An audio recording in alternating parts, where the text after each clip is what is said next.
Hello friends, welcome to my Sweety சமையல். இன்றைக்கி நம்ம சமையலில் ஹெல்த்தியான ஒரு ஸ்வீட் ரெசிபி தான் பார்க்க போகிறோம். இது சின்ன குழந்தை பெரியவங்க வரைக்கும் எல்லாம் விரும்பி சாப்பிடுவாங்க. ரொம்ப டேஸ்ட்டாக இருக்கும். எப்படி செய்யுதுன்னு பார்க்கலாம் வாங்க. ஸ்டவ் பற்ற வச்சு ஒரு பாத்திரம் அடுப்பில் வச்சுருக்கிறேன். இது 3/4 லிட்டர் பால், தண்ணி சேர்க்காத பால். நீங்கள் பசும்பால் இருந்தால் பசும்பால் எடுத்துக்கலாம், இல்லை பாக்கெட் பால் வேணாலும் எடுத்துக்கலாம். நான் பசும்பால் தான் எடுத்துருக்கிறேன்.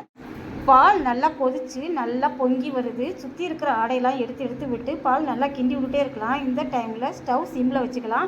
பால் நல்லா காயட்டும். அதுக்குள்ளே இன்னொரு ஸ்டவ்வில் நம்ம பருப்பு வேக வச்சுக்கலாம். கடாய் அடுப்பில் வச்சு 100 கிராம் பாசிப்பருப்பு நல்லா செவக்க வறுத்துக்கலாம். பாசிப்பருப்பு நல்லா வறுத்தாச்சு, நல்லா மணம் வருது. இப்போது 1.5 டம்ளர் தண்ணி ஊற்றிடலாம். நல்லா வேகட்டும், மூடி வச்சிடலாம். இடையில திறந்து கிண்டி விட்டுக்கலாம். குக்கரில் வைக்கிற மாதிரியா இருந்தால் ஒரு விசில் வந்தால் போதும்.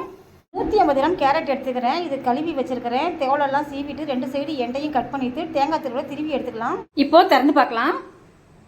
நம்ம ஊற்றின தண்ணி கரெக்டாக இருக்குது. பருப்பு ரொம்ப கொலைய வேகலை, இந்த மாதிரி தான் வெந்திருக்கணும். இப்போ இதை எடுத்து ஒரு கிணத்துக்கு மாற்றிடலாம். கடாய் அடுப்பில் வச்சு 2 ஸ்பூன் நெய் ஊற்றிருக்கிறேன். நெய் உருகட்டும். நெய் நல்லா உருகிடுச்சு. 10 முந்திரி குட்டி குட்டியாக கட் பண்ணி வச்சுக்கிறேன். இதை போட்டலாம். 10 உலர் திராட்சை, இதையும் போட்டலாம். இப்போ முந்திரி நல்லா பொரிஞ்சிடுச்சு. உலர் திராட்சையும் நல்லா பலூன் மாதிரி ஊதிடுச்சு. இப்போ இதை எடுத்து ஒரு பிளேட்டுக்கு மாற்றிடலாம். முந்திரி திராட்சை பொரிச்ச மீதி நெய்யில் நம்ம திருவி வச்ச கேரட்டை போட்டுடலாம். நெய்யிலேயே இந்த கேரட் நல்லா வதங்கட்டும். பச்சை வாசனை போகிற அளவுக்கு நல்லா வதக்கலாம். ஸ்டவ் சிம்மில் வச்சு ஒரு 5 நிமிஷம் வதக்கினா போதும். கேரட் நல்லா வதங்கி நல்லா பச்சை வாசனைலாம் போயிடும். கேரட் நெய்யிலேயே நல்லா வதங்கி நல்லா வெந்துருச்சு. 2 ஸ்பூன் சர்க்கரை. இப்போ நம்ம இந்த கேரட்டுக்கு மட்டும் சர்க்கரை போடுறோம். சர்க்கரை நல்லா கிண்டி விட்டுக்கலாம். கேரட் நல்லா சர்க்கரை பிடிக்கட்டும். சர்க்கரை நல்லா கரைஞ்சிருச்சு. இப்போ ஸ்டவ் ஆஃப் பண்ணிவிட்டு இதை வேறு ஒரு கிண்ணத்துக்கு மாற்றிக்கலாம். 3/4 லிட்டர் பால், 1/2 லிட்டர் பாலாக நல்லா சுண்டிருச்சு. இப்போது 4 ஸ்பூன் சேமியா. இது நல்லா பால்லே வேகட்டும். இதில் இருக்கிற ஆடையெல்லாம் எடுத்து விட்டு 5லேருந்து ஒரு 6 நிமிஷம் பால்லேயே சேமியா நல்லா வேகட்டும். சேமியா பால்லே நல்லா வெந்துச்சு. நம்ம வேக வச்சு எடுத்து வச்சுக்கிற பாசிப்பருப்பு இதை நம்ம இந்த பாலில் போட்டுடலாம்.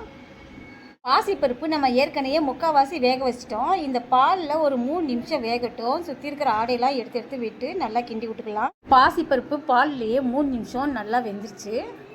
நம்ம நெய்யிலேயே வதக்கி வச்ச கேரட்டு பாலில் போட்டுடலாம். கேரட்டும் நெய்யிலேயே நல்லா வெந்துருச்சு. இப்போ இது எல்லாத்தையும் ஒன்றா மிக்ஸ் பண்ணிக்கலாம். 280 கிராம் சர்க்கரை கரெக்டான அளவு. நம்ம கேரட்டுக்கு 2 ஸ்பூன் தான் போட்டிருக்கிறோம். இதெல்லாம் நல்லா மிக்ஸ் பண்ணிக்கலாம். சர்க்கரை கரையட்டும்.